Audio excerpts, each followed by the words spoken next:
I can see my feet. I know. She took you off when I told her not to.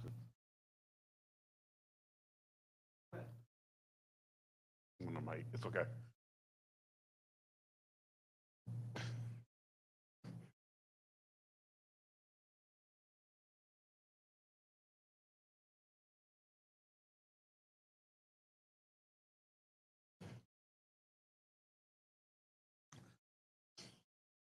Are we looking at each other? Are we looking at the camera? What are we doing?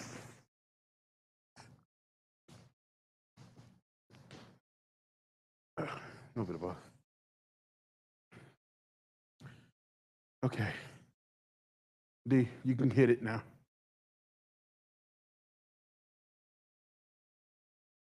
All right. Welcome to another live. I think we're live. We should be live. I hope we're live. Um, so last week we talked about understanding your why. I want to break this down this week. I really want to start processing how people can develop their why. Um, what is the first step? What is the absolute first thing someone who wants to discover their why, what is it that they should be doing? Well, we talked about looking at patterns in your life, looking at patterns that keep coming up and being honest with yourself and trying to figure out, where they come from, the things that keep you up at night, the things that constantly come to your mind that you're trying to figure out. That's a first step, identifying. But identifying what though? Like patterns? What do you mean by that? Break that down for someone that may not know, understand. Patterns. Why do I keep dating the same kind of guy? Why do Ooh, I keep, why do I respond this way okay. in this situation? I got it. I got it. So there is an instinctive why we all have that a lot of times is broken. A lot of times we want things to be easy. We want things to just happen naturally. We should be loved like the movies and find Mr. Right or Mrs. Right, and everything should just work out instantaneously or just instinctively. And so a lot of times we operate out of this instinctive why. Yeah, we do. So is the instinctive why, is it always bad? Or is it sometimes good? And how is it sometimes good? Well, maybe one that could be good is maybe a parent who is always loving toward his or her child, even when the child has disappointed or disobeyed, in correcting, they're still loving and not disparaging to that child. And that could come from someone who was raised and who may have been abused or mistreated, not loved or not shown love. I get you, but as a parent, I know you can be a really good parent trying to give your kids everything and still get it wrong. And you could be a really hard parent and get it wrong. You could be a hard parent and get it right, and you could be a good parent and get it right. And I think if you operate just off of your natural instincts without a little bit of skill, maybe a little bit of intentionality, if it's all instinctual, can it? I don't think you can. I don't think you can be healthy, even if your instincts is healthy. If you are a good parent, you give your kids what they need. You're a good provider. You instinctively are a good provider, and you give them everything they need. That could be problematic. Uh, Problematic. There are certain aspects of it that could could be problematic. But is it problematic to give your child everything the child needs? We didn't say wants. Everything the child needs. Yeah. Providing them, heck yeah, providing them with the things that they need, especially without any struggle. Without any struggle, yeah, that's I problematic. gotta tell you, That's my problematic. daughter said in probably her first semester of college, she told her friends, y'all, let's not normalize struggle. Okay, struggle does not always have to be a thing. I do understand that some patterns can be problematic. But to go back to the question you asked, you said some patterns that evolve could be good, some could be bad. So the good one I was talking about was that even though a parent, during his or her upbringing was mistreated, maybe neglected, maybe didn't have everything he or she needed, and as a result, that parent provided his or her child with the things that he or she did not have. And that is a good thing. And those kids And- turn out spoiled. No, I don't. Oh, give me an example. Name one kid Mine. whose parents gave them everything they needed and they didn't turn out spoiled without giving them some kind of struggle, without letting them struggle a little bit. But maybe we need How to do use they a different appreciate? word. Yeah. Not struggle. Maybe, but how do you No, appreciate? definitely not struggle. You Okay. appreciate. No, sir. How do you appreciate what you have if you hadn't had to struggle for it, if you hadn't had to work for it? How do you I appreciate it? just beg to differ. I think you can appreciate things that you work hard for. Yeah, yeah. You work hard but for that's it. not struggle. That's No, not so- struggle. okay, so then our definition of struggle is different. Because, in my mind, struggle is not necessarily a bad thing. Struggle just means that there was some tension. It required a little grit, a little force. And in my mind, struggle is like, man, we almost didn't make it. I struggled to okay. get here. I struggled Yeah, to. you're right. to You're right. You're achieve. right. You're right. Say that So okay, I'm right. you're right from your perspective. So yeah, I get it. No, I'm not talking about we just making really poor choices and you're just dealing with the suffering the consequences of those actions. No, but I'm talking about having grit. Okay. Having grit. Allowing but grit takes intentionality because I can make it really easy for my kid. My kid has started learning how to ride the bicycle. I could have made it really easy. I could have left her in training wheels for a very long time. But I knew that if I didn't allow her to learn how to balance, Mm-hmm. that she was going to get stuck. And she may get to a place where I've seen people not wanting to get out of their comfort zone because they're comfortable with where they're at and they never grow. I can see that. So, as a good parent, I may have to produce. I don't want to use the word struggle. I'm so trying not to use the word struggle in this so one. appreciated. Yes, Yeah. but sometimes I need to cause some tension or some intentionality so that my child develops grit. Okay. My child has to develop grit. So how Okay. do you do that? Okay, so we're going back to the original question: instinctive why? That we are born with instinctive patterns that will lead us in a direction if we don't adjust them. Can one walk through life instinctively and be successful? I believe it's possible. It's possible. You're an optimist.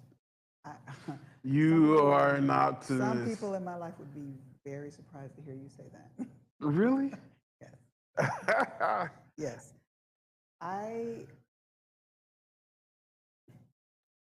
In instinct is one thing.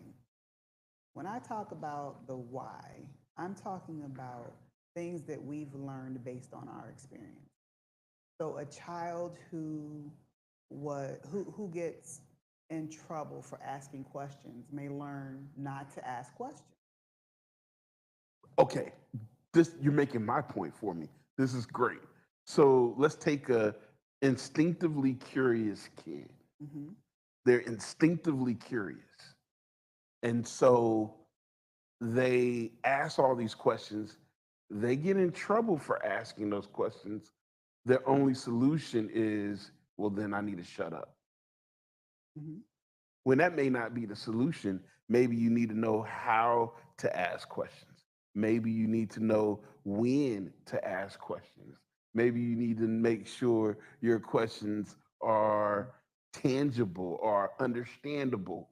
You know, there's someone needs to engage their instinct Right? and add a little skill. But what if that child is raised by a parent who was also told you ask too many questions, and so that's Right. why that parent shuts that child down. So yeah, true. That's Right. So that's what I'm saying. generational trauma. Generational trauma. We got that. Like we're not talking about damage. I mean, like we know there's damaged people out there. All of us are But damaged. that's the why. That's what we're talking about. We were talking about getting to your why, like, and we talked about getting to the why of our patterns, the why of our decision making. Why do our decisions always end up, bring us to this point? Well, And that's the why we were talking about. right. So, but in order to get to the why, we need to understand our instinctive motives. Okay. We need to understand ourselves instinctively what we're with. Is for example, if I know I come from a long line of alcoholics Hmm.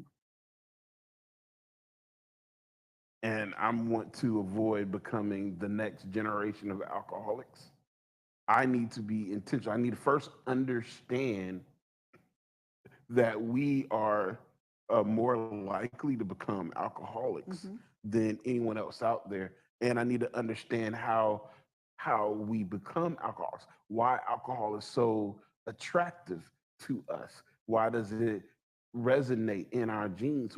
Like I need to understand my instinctive drive to drink alcohol, especially now that I know I'm alcoholic. Because if I want to find my why, like let's say my why is just to break the generational curse of alcoholism. I can't do that unless I understand my drive for alcohol Okay. or what I'm up against. Because I might want to be a millionaire, but if I come from a family of poor people, I will never be able to become a millionaire until I understand why we're poor. Okay. Don't give it. See, you giving it. See, no, you can't do it. You're supposed to be my counterpart. I Challenge me, am. challenge. I just laid down the challenge. We're in a dance off, But huh? even if Challenge so me. is my move. Okay. It's your move. Is my move. You can understand why someone's poor or why you've had poverty in your in your line of in your bloodline. Naturally understand, No, or no, you no. You you can have learn to it. You you can can learn. learn it. Okay, You yes, can learn it. you need to. Right. You got to learn why, because then you're less apt to continue the cycle. Right, If you're not okay with it, because right, some people feel comfortable in that. right. Which allows you to create a why you could be proud of. And some people though will use that. Well, I don't pay my bills because my parents didn't pay their bills. Once And they again, were all right. their why is going to be because of their It's parents. what they know. Why do you do that? Because of my parents. That is a self-defeating why. And we're trying to help the chat develop a healthy why. But in order for us to know how to create a healthy why, we need to understand our instinctive drive because that may prevent us from creating a healthy why. Would you not agree with me that in order to create a healthy why, we need to understand what we instinctively want to do? Of course. That's my one. I'll give you. Yes. Okay, Right, good. Good, good, good. All right. So step one is understanding what is in your DNA. What do you instinctively want to do? What do you instinctively want to do? Because a lot of times your real self and your ideal self are not lined up. I'll give you that one too. Okay. All right. So we're moving. We're cooking with grease. We're cooking with grease. Okay. Okay. Okay. So then help me then. Help me then, because we're still on step one. Step one, identifying what instinctive drives you have. Mm-hmm. Okay. So how do I evaluate if an instinctive drive is good or bad? How do I evaluate the ones I should work on and the ones I should keep? Which ones are not serving you well? Well, so sometimes dysfunction serves us I said and well. serves well. So, okay, for example, I deal with kids who get high all the time, smoke weed. It do what it's supposed to do. It does it well. You know what I mean? No. Okay, help me understand, because it does what it's supposed to do, and it does it well. But how does it benefit them? How does it benefit them You ask them, they be like, "I'm calmer. I don't get angry. I can." in the long run? But yeah, Okay, so in the long true. run, In the does long it run, serve them well? Does it help to get that person where he or she wants to be, not in a high, but progressing in life? I agree with you, and that's why it's so important that we evaluate. We have a measuring tool that's just not uh, based on the here and now, but it needs to be based on longevity of where we're trying to go. Because a lot of people will make instinctive right now choices saying it's good because right now is good. Like anger. You know, I know kids who are angry just to keep people away from them because people bother them. And so in order they found out that if they act angry, people will leave them alone. Right. And so they hold on to that anger, but then it becomes a lifestyle. And so something that's good for right now isn't good for later on. That is not sustainable to just be some angry individual Right. your whole life just because you want to protect yourself. Right. Or depression. A lot of people, not a lot of people, some people I know who go through depression, believe it or not, like being sad because people pity them. You know, people ask about them, people that it shows them that people care, or they can isolate themselves from people or whatever it may be. And long term, though, we know the damage and danger of staying in depression. But short term, it does its job and it does it well. I'm not going to be with you on that one. It But does it well. t- So tell me where I'm depression, different. depression, I would argue that it's not necessarily something that people want. It kind of is something that just is. There are some people who want to Sometimes. work to get out of it, and those people may do things like go to therapy, or they may exercise, or they may dance, because when you dance, who can be mad? Who can be sad? And they Right. do things to actively get themselves out of that state of mind. Right. Yes, you are correct. There are people who kind of stay there and They don't do wallow. anything yeah, they wallow, and they're They great wallow. at wallowing. Yeah. They're good at They that. have a pity party real quick. They'll play in the mud, splashing And mud invite everywhere. others and invite others to wallow with them. Oh yeah. Misery loves company. Misery loves company. See, a lot of people don't want to hear this, but the truth is the truth. Yes, don't get me wrong, depression is it's a very devastating dysfunction because it's slick. It's slick. You don't see it coming sometimes. It'll, Sometimes it it, comes out of nowhere. it'll catch you off guard and you won't even know it. And then you'll think it's one thing and then it turns into another. You'll think it's something good and it turns into something bad. You know, I I see so many things how you have a happy person go through something tough and everyone is telling them, you know, or even when they try to get out of like, I know you're like they keep promoting, I know you're sad, I know you're sad, I know you're sad, I know you're sad, you're gonna be sad, it's gonna hurt, it's gonna be painful, it's gonna be, and eventually this person's like, well, I guess I'm supposed to be in pain.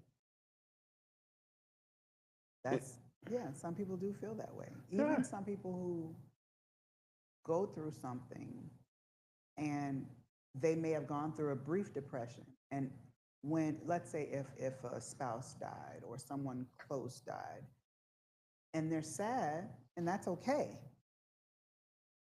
But then they realize, I don't know, after a certain period of time, they laugh, and then they feel bad for laughing. Like, wait a minute, I'm supposed to still be grieving. I'm supposed to be mourning. And there's no prescribed time for that. right, And each person is different. But right, you do have people who will be like, well, I thought, her husband just died, or her right, daughter just died, her son just died. How are they right, laughing? And you've got people judging because you had a moment very much so, where you laughed, but that doesn't mean that that very night or that morning, you right. could have been just so down, you didn't know how you were going to get up again. So to evaluate whether which instinct to keep and which instinct to let go of, you have to not care so much about what other people think. And it's hard to not care. I would Mm, say learn how to put aside what others may say or think. yes. Put that aside, or, if you want to pay it some attention, do it, but then, okay, that's enough. Yeah. So, man, that's a whole nother series in itself is kind of knowing what is good advice versus what is unhealthy advice. Yeah. All right. So, as we journey down this understanding our why, and we're looking right now, step one, we're on stage one. We'll hit stage two next week. But stage one is identifying instincts that are healthy and identifying instincts that are unhealthy. What is a tool? Can you think of a tool, an assessment tool that the chat could use when looking at their instincts and saying, okay, I instinctively do this. Is it a good instinct or is it a bad instinct? What can they do? What can they use to evaluate that as they're shaping their why? You look at how it makes you feel, Mm, what feelings come up for you, and you have to, I mean, that has to be intentional because yeah, so many things happen and we do those things by rote, yeah, So sit with it and see what feeling comes up for you. yeah. And it's something negative or is it something positive? Hmm. And you have to look at it as a whole, what the action is, what feeling comes up for you, or what feelings Right. come up for you. Yeah. Feelings is important because I know people who actually are really, really dope and they like little like things that people consider corny. You Hmm. know, it's like the nerd. Like I used to know this guy. He used to always dress very flamboyantly, but it wasn't like on those sexuality tip. It was just he was unique. He was like, Andre 3000 is you do from Yes, Outkast. yes. So you know how he was always kind of real unique in his gear and the clothes he wears. And at first it was just, oh, he's just being different. But then later on, they're like, oh, he's an icon. He's a fashion icon. And I've known kids like that who would have their own style but because it was unknown, it wasn't familiar, it wasn't the norm, the first thing they want to do is pick on them. Now, someone to overcome that takes a lot of grit. I've also seen someone like, I don't care, and still rock this, unconventional look. And eventually everybody's doing it. Everybody's Okay. doing it. I Yeah. mean, he used to wear these socks. They were like knee-high, colorful socks. He would wear. He would stick his pants in his socks. You know how like golfers do? You ever seen golfers and they have the little Only on movies. only on movies? Well, he would actually do that, and he would rock the Kango with a polo and with these balloon pants that he would stick in his socks. And people would laugh. They'll come to school and they'll laugh at him. But he was serious. He would walk. I mean, he had his strength. He had his confidence. He knew what he was doing. He didn't care. Eventually, man, he was like the most popular. People giving people fashion advice and stuff like that. Like he was known for fashion. How do we evaluate? How did he know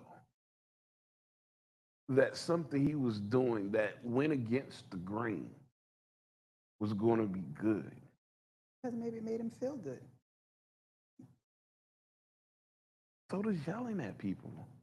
Well, then something's wrong with that person. I'm just, So how do we know the difference? We gotta find a you way. have to look at the whole picture. I think I said that, the whole picture. So, and how does it make others feel? Ooh, there we go. So okay, it's not only how it makes you feel, it's also how it makes others feel. Why is that important? Because I know some people say, I don't care what other people think. Some people do say that. But they say that with a badge of honor, with their chest poked out. Right. Like, I'm not supposed to care what other people think. Do we supposed to care what other people think?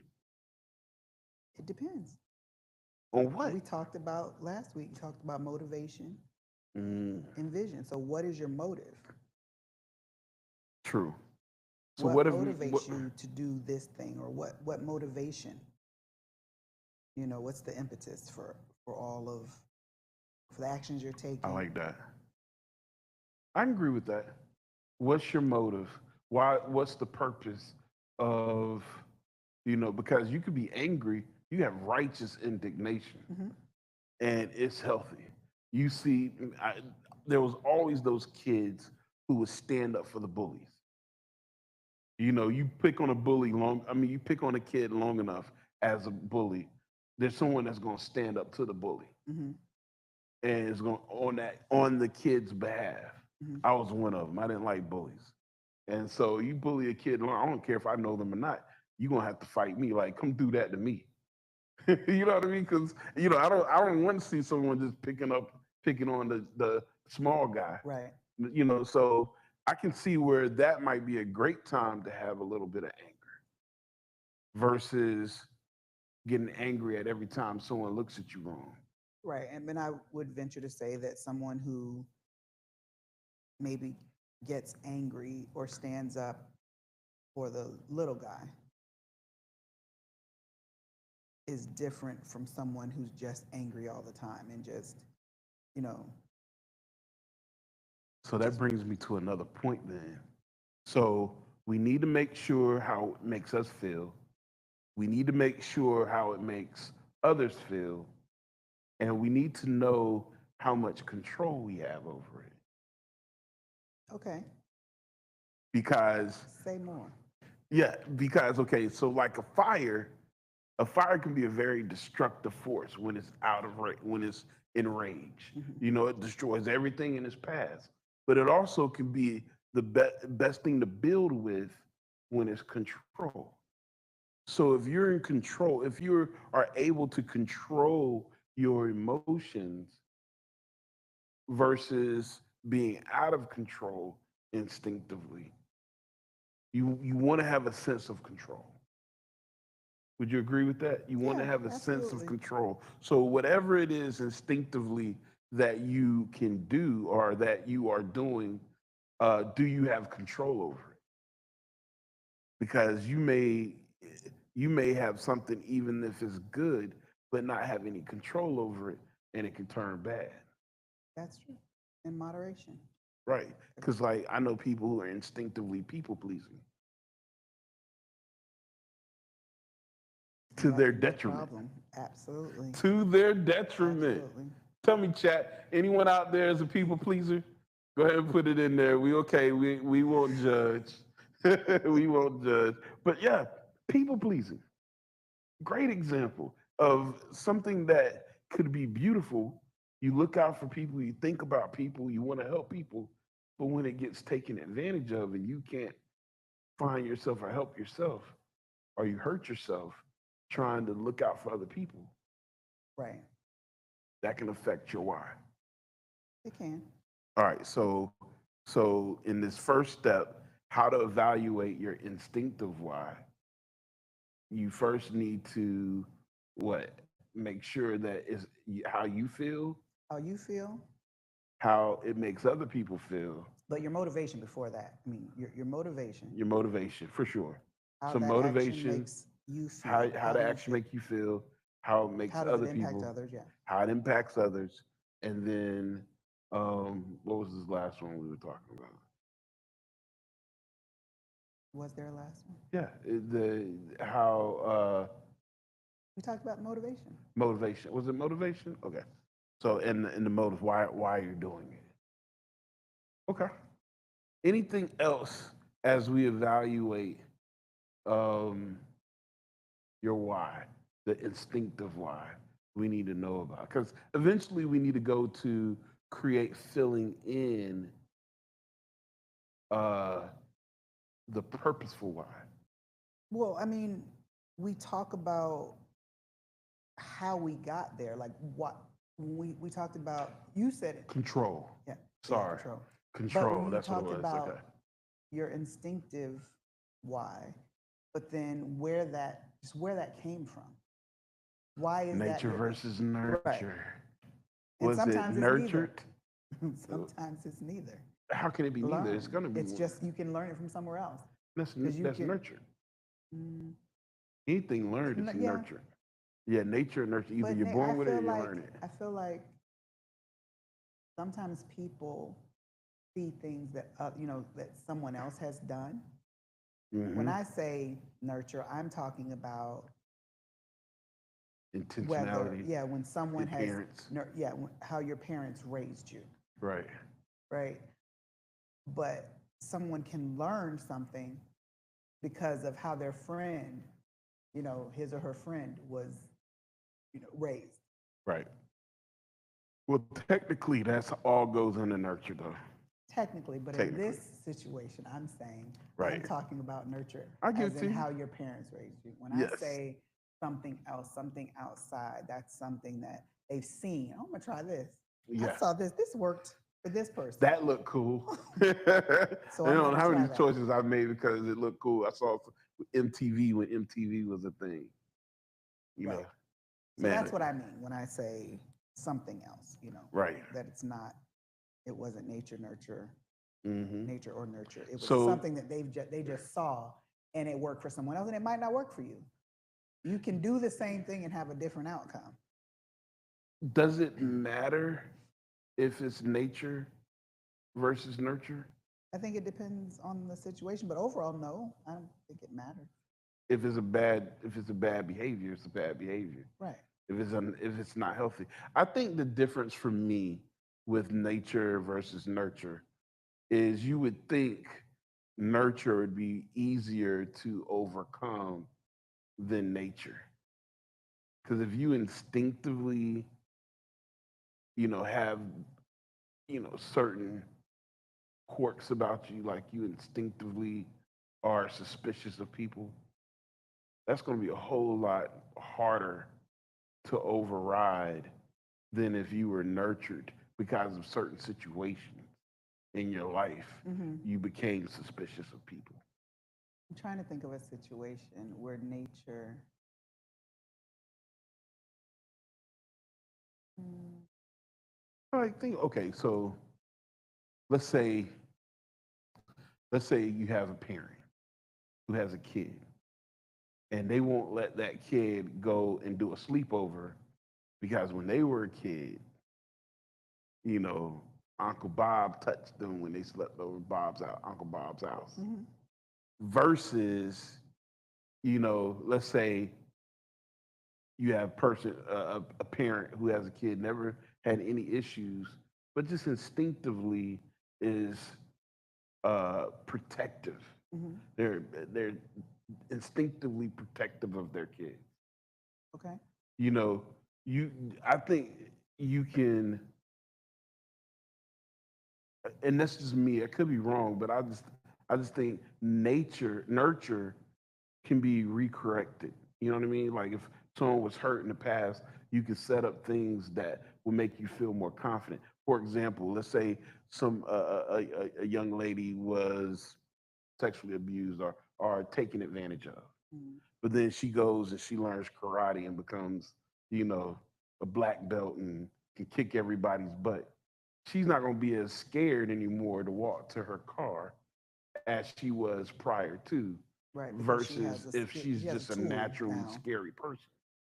Even then, she may still be nervous. Even if she's learned karate, she'll still probably be nervous because it's her nature to be nervous. I don't know, but understanding our why and getting to that journey, I think we do need to understand ourselves at a deep level because Mhm. we need to know when we're going to pull and we need to know when we're going to push. And you have to have a desire. I mean, there are plenty of people who act instinctively and don't give it a second thought. True, one But hundred percent. those who want to know because they're recognizing negative patterns, patterns that are not serving them well, behaviors that are not serving them well, and they kind of want to take a closer look and maybe have someone look with them to try to figure out, okay, where does this come from? Where does this pattern come from? Got you. Okay, so great conversation, but we got to give the chat something tangible, something to take away from this conversation. What can we give them to take away to start them on this journey of finding their why? Why is it important for them? Let's say if they were able to really decipher their instinctive self, they was able to put the things they want to keep in a category, and they identify the things they want to do away with. What would be the benefit of having that? The benefit of knowing the difference between the two? Yeah. Like I know I don't want to be quick tempered, but I know I want to be able to stand up for myself. I want to be assertive, but I don't want to be quick tempered. Hmm. Now that I know this aspect about me, what do I do with it? Well, you have to be able to try to find a balance. How would you balance it? Well, for me, I would start a journey of supporting the behaviors that I wanted. And this is even before I know my why, because I still may not know my why, but I know I'll be prepared for my why, better prepared if I hone in on making me stronger. So the things I want to keep, I know are going to make me stronger. The things that I don't want to keep, I know I want to get them out of my way because they're going to trip me up at some point in my life, especially when I really discover who I am and my why. So I think I'm going to spend a lot of time uh, growing in the areas that I want to be strong in, and less time, or I'll try to correct areas that I know that are going to not serve me well.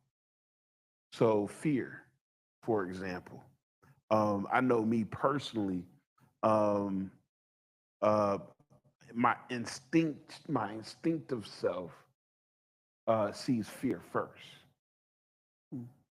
You know, it slows me down all the time. There's so many places in life I wish I was, but I'm not there because I let fear keep me paralyzed.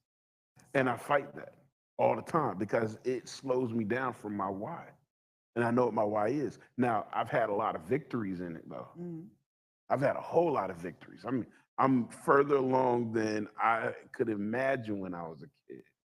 And I've stepped out into some really scary places to prove to myself and to demonstrate the healthiness of overcoming my fear.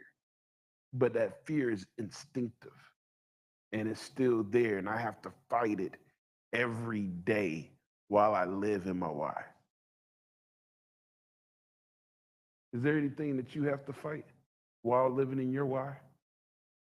You talked about fear, and there's always, that fear of failure, or, what if I don't do as well as I hope to do, or what if I don't, what if it's not received? We talked, I think, was it last week, about when you started you know, your counseling service, Hmm. and you had one client. Right, right. What if this is it? Oh yeah, yeah. You Man, that was a know, step. That was a leap of faith. and That was a just leap like of when I faith. started on this journey to become a counselor, that Yeah. has led me to this time in this place. When I started, I didn't tell most people Right. until, like, when I started distancing myself from my previous career, and people weren't seeing me in those spaces anymore. And I was just, okay, well, what if I don't make it? What if I don't make it through the program? Right. Now I'm at the end, and I'm like, okay, pretty safe bet. Right. I'm gonna do this. But there's that. I mean, some fear is healthy, but yeah, there's that fear that I won't succeed, Yeah. or I won't do well at it. I won't be good at it. You can want to do a thing. You can have the right motivation to do a thing, Right. and you can get there, and then it's just not it's just not it. Right. So challenging your why, or challenging yourself to become or get closer to your ideal self, the healthiest version of you, will allow you, when you're ready for your why, to be able to move with intentionality, with strength, and with a Purpose. boldness and purpose, so that when you attack your why, you do it in a great way. Because there's a lot of people who saw their why, could touch their why, didn't have the grit to actually achieve it. Or even pursue it. And Yeah. sometimes people Or are even pursue it. paralyzed by fear. My mom is a decorator extraordinaire. You give her a budget and a house, an empty house, you're gonna come back and it's gonna look like it belongs in a magazine. But she's not an interior decorator. And I would ask her, I was like, you're so good and you're so passionate about interior decorating. Why haven't you become an interior decorator? And there's no answer. There's always an excuse, on what I had to do. Life is always hard, or life throws you curveballs or Mhm. whatever. Mhm. But really, those are all excuses. We can't allow excuses to stop us from being our true selves, stop us from achieving what we were meant to do, our purpose. So here's my challenge. Here's my challenge to you. Evaluate your instinctive self. Know yourself. A man don't know himself until he has to activate it. So know yourself, challenge yourself, see what you're capable of. Put yourself in, well, don't put yourself in any bad situation, but don't be afraid to put yourself out there to see how you're going to respond. Take note of how you respond in different environments. The things that you don't feel are sustainable or will help you achieve your goals, put those in one category, and the things that you feel will allow you to make the best choices, put them in a different one. Evaluate yourself, study yourself. It seems like such a foreign concept, right? To study yourself, get to know who you are and what you're made of. A lot of us don't do that. A lot of us go our whole life Right. But I and think not know us. part of what you were saying about, well, I think part of knowing ourselves is when you see certain patterns, um, you look at either emotions, patterns, situations in your life that keep coming up, and not only notice them, but notice what you do when those patterns come up, how you react. And that Right. teaches you something about yourself too. And that goes to what you were asking earlier about, how you know what can stay and what should go. Right. For sure. And so take this journey. Let's start with step one, evaluation. Let's evaluate ourselves. Let's come back next week and see what's next. What is the second step to discovering your why? Man, I love it. Let's keep it going. When we're done with this thing, we're going to be like why gurus. Why gurus? All right, we'll see you later, chat. Talk to y'all next week, same time, 6 o'clock.